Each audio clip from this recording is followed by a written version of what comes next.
Police නිලධාරියෙක් නීතිඥවරයෙකුට තඩි බාලා. අද මම කතා කරන මේ මාතෘකාව යටතේ ශ්‍රී ලංකාවේ ඊයේ දිනේ සියලුම සෝෂල් මීඩියාවේ ඉන්න මහ ජනතාව දන්නවා මේ කාරණාව. ඉතින් මමත් කල්පනා කරා මේ වෙනුවෙන් යම් දෙයක් සමාජයට පණිවිඩයක් විදිහට දෙන්න ඕනි කියලා. මම මේ වීඩියෝ පටය මට එවලා තිබ්බා ගොඩාක් අය. මම නැරඹුවා. මම හෙව්වා නීතිඥවරයා කියනවා පොලිස් කාර්යයේ ලෝය කෙනෙකුට ගැහුවා කියන හඬක් මම දැක්කා කියනවා. එතකොට මම හෙව්වා තඩි බාපු වීඩියෝ එක. මට ඕන වෙලා තිබෙන තඩි බාපු එක. ඔන්න බලන්න බලයවත් උගත්කමවත් අවශ්‍ය තැනට එන්නේ නැති විදිහ මිනිස්සුන්ගේ එන්නේ අවශ්‍ය තැනට. දැන් මේ පොලිස් නිලධාරියා ගහපු වීඩියෝ එකකුත් නැහැ. ගහපු සාක්ෂියකුත් නැහැ මේ වෙනකොට. යම් කිසි හිට්ටුමක් කරුවා නම් මෙහෙම කරලා වෛද්‍යවරුන්ට පුළුවන් හොයාගන්න. සල්ලි වලට වෛද්‍යවරු කියයිද දන්නේ නැහැ මේ තඩි බාලා තියනවා කියලා. හැබැයි මේ නීතිඥවරයා හැසිරිච්ච විදිහට නම් තඩි බාපු බවක් නම් පේන්නේ නැහැ. එයා තඩි බාපු බවක් තමයි අපිට පේන්නේ පොලිස් නිලධාරියට. මොකද මේ පොලිස් නිලධාරියා ආධුනික පොලිස් නිලධාරියෙක්. එච්චර හපංකමක් කරන්න පුළුවන් වෙයි කියලා මම හිතන්නේ. නමුත් යම් හේකින් පොලිස් තනතුරේ ඩියුටි ඉන්න නිසා යම් සැරපරුස ගතියක් පෙන්වන්න ඇති. ඒක නිලධාරීන්ගේ හැටි. දැන් මේ රටවල් වල පොලිසියත් හරි සැරයි. හුරතල් නැහැ. බය හිතනවා කතා කරනකොට. ඉතින් අපේ රටේ පොලිසියෙත් බහුතරයකගේ ඒ බොරු ගතිය තියෙනවා. ඇත්තටම නෙමෙයි බොරුවට අපි බය කරන්නේ. ඇත්තටම සරයි නම් රටට මෙහෙම වෙන්නේත් නැහැ. එක්තරා පැත්තකින් රට හොරු අතට, මත්ද්‍රව්‍ය අතට රට යන්නට හේතු වුණේ නීතිය S2 පියාගෙන හිටියා. ඒ නිසා මමත් හොදට නීතියේ ඔපමට්ටම් වෙච්ච මාට්ටු වෙච්ච චරිතයක්. ඉතින් මගෙත් නඩු දෙකක් තියෙනවා වහලා තියෙන්නේ. OICලා දෙන්නෙකුට විරුද්ධව දාපු නඩු මම දැම්මේ. ඒවා වහලා තියෙන්නේ. එවකට තෙන්නකෝන් හිටියේ පොලිස්පති. Tennakoon very busy. තුන් ගමනක් යන්න ලෑස්ති නම් no time very busy කිව්වා. දැන් නම් මං හිතන්නේ busy නැතුව ඇති. දැන් එලවලානේ. ඇති පැත්තකට වෙලා. ඉතින් ඒ නිසා පොලිස් දෙපාර්තමේන්තුව ගැන මගේ කිසිදු මේ හැලදියාවක් නැහැ. නමුත් මම මේ බහුතරයකට මම මේ කියන්නේ 14ක් හොඳ අය ඉන්න පුළුවන්. හැබැයි දැන් පවතින විදිහට මේ යන ක්‍රමයට මේ තරුණ නිලධාරීන් නීතිය හරියට කරනවා කියන එක මම එදත් දැකපු දෙයක්. එදත් මට හිටියා පොලිස් නිලධාරීන් මම දන්න හඳුනන නීතිය හරියටම කරන්න උත්සාහ කරන අය ඉන්නවා. හැබැයි ඉහලින් දෙන්නේ නැහැ. ඔන්න ඕක තමයි තියෙන ගැටලුව. මගේ නඩු වහන්නත් හේතු උනේ ඒක තමයි. ඉහලින් තමයි මේ ඔක්කොම එන්නේ. මේක යන්නේ DIG ගෙන් ඉහළට. ඒගොල්ලන් තමයි පාලනය කරන්නේ මේ පොඩි නිලධාරි. නැත්තම් හොඳ පොලිස් නිලධාරි කොල්ලෝ ඉන්නවා තරුණ අය. හරි කැමති රටේ නීතිය හරියට කරලා රට ලස්සනට හැදෙනවා. මගේ යාළුවෝ මම දන්න අය අද පොලිසිය වල නැහැ. ඒගොල්ලන් රටවල වල ගිහිල්ලා අයින් වෙලා බෑ කරන්න. ඉතින් එහෙම පොලිසියක් ටික හරි හොඳ පැත්තට අපි හරවා ගන්න ඕනේ. අපේ මුළු රටම දන්නවා දේශපාලනයට යට වෙලා පොලිසිය තිබුණේ.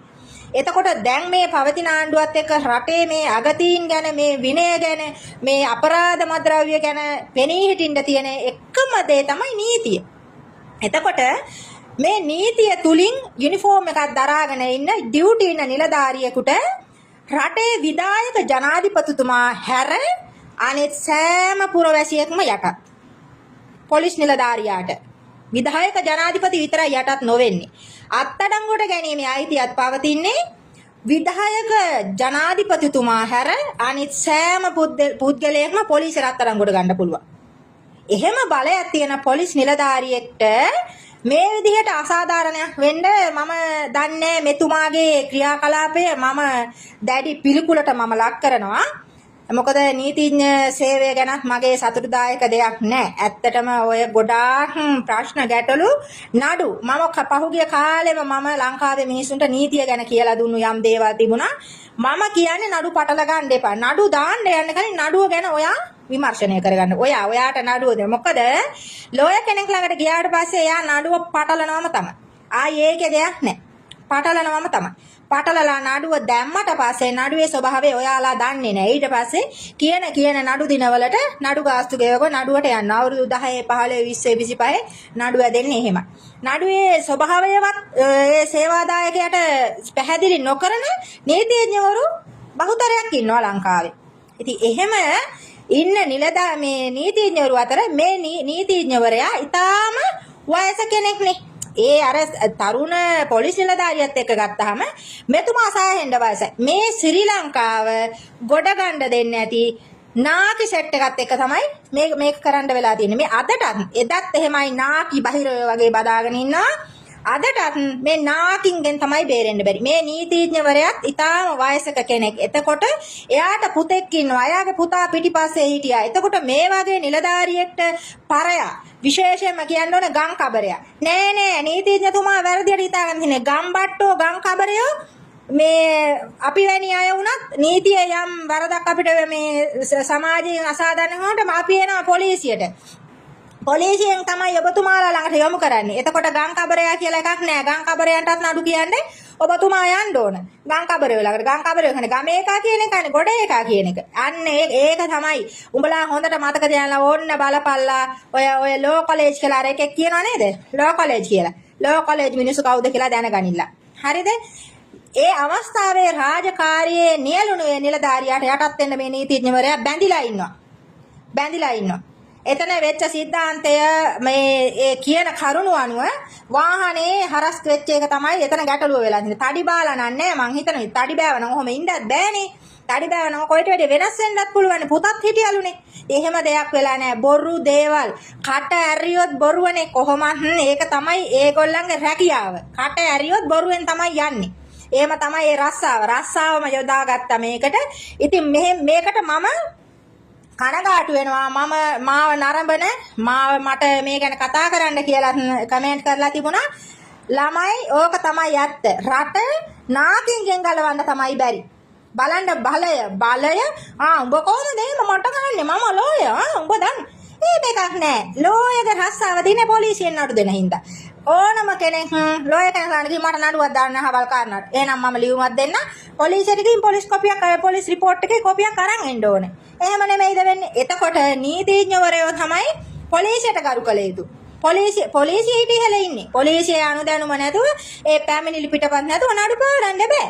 එතකොට මෙතුමා කතා කරන විලාසය බලන්න. පරයලු.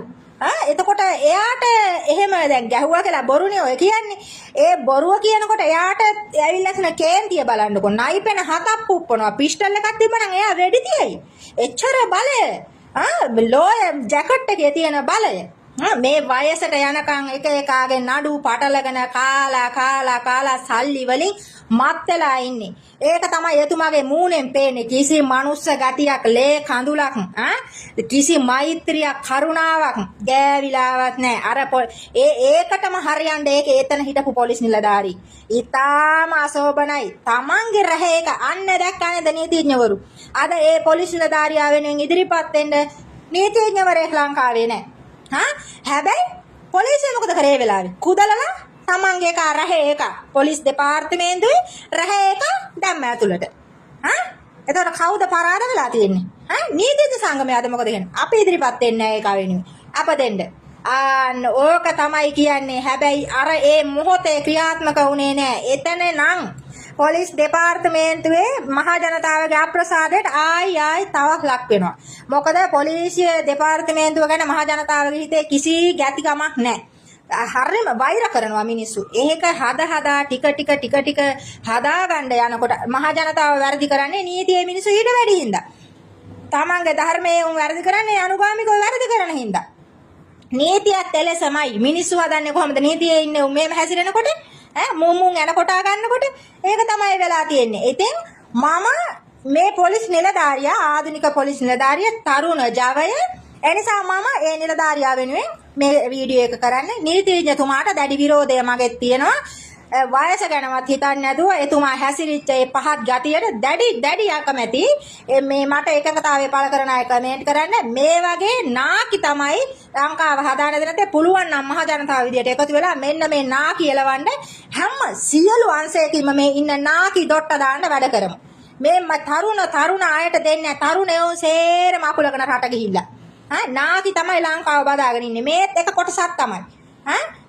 බහුතරයක් ඉන්නවා. හොඳ නිලධාරිනුත් ඉන්නවා. මම කියන්නේ හැමෝමනේ. හැබැයි මේ වගේ කුහක තුච්ච ගති අධර්මිෂ්ඨ නිලධාරීන් ඉන්නවා. මේ පොලිසිය නෙමෙයි නීතිඥවරු මම කියන්නේ. පොලිසිය නම් කොහොමත් අති බහුතරයක් හොඳ නැහැ. දැන් ටික හැදීගෙන ඉන්නේ. නමුත් මේ නිලධාරියා වෙනුවෙන් මගේ ශෝකය මම පළ කරනවා පෙනී හිටියේ